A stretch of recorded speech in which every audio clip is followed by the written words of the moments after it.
last left our adventurers, they had discovered the cave where they took shelter from the rain. Inside the cave, they discovered the remains of several mechanical men.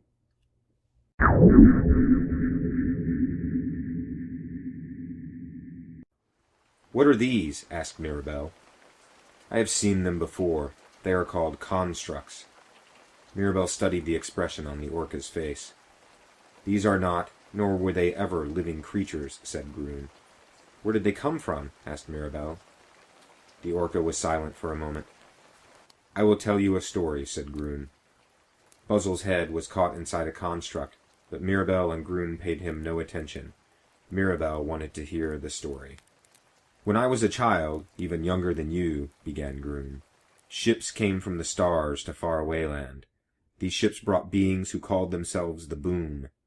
Why they came to faraway land no one knows, but they brought with them a terrible war that reshaped the world we live in." Buzzle sat near Mirabelle, and both watched the fire as Groon spoke. Outside the cave, thunder cracked against the darkening sky.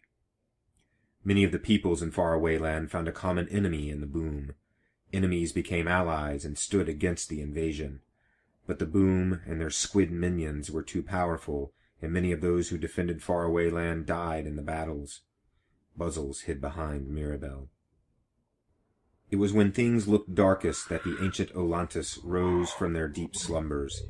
These were the giant snails of old, saviors of faraway land. With the use of their psionic abilities, the Olantis fought against the Boom and the squids and drove them to the brink of destruction. But the Boom had a secret weapon. They had constructed great black towers which harnessed energy from the cosmos. The tomes of history tell of these towers, and that some of them still stand today. When these towers were activated, they ripped open the sky.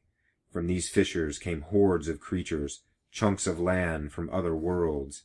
Chaos came to faraway land in those days. Your people, the humans, came to faraway land in those days. Your city of Lundal was pulled through one of the fissures. These mechanical men came as well." "You were just a child then?" asked Mirabelle. "Yeah. I was young, and my family lived in Terrazat, the glorious Orca city. I remember the chaos, the waiting. We were all ready for whatever should break the walls of our city. In the end, Terrazat was safe, although much of the world was different. And even within our lands, strange creatures appeared. The world was changed in those days during the war." "So what happened to the Boom?" asked Mirabelle. "They were eventually destroyed by the Olantis. Their black towers had failed in whatever purpose they had been constructed for. Those Boom who survived the war fled to their ships and left faraway land. We have never heard from them since."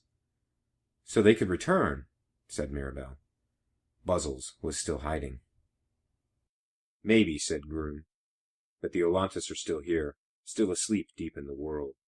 I imagine that if the Boom return, they will defend their home again." Groon was silent, and the three looked to the mouth of the cave and watched and listened to the storm outside. Groon stirred the fire. Within a short time they had all fallen asleep in the cave, listening to the soothing sounds of the flames.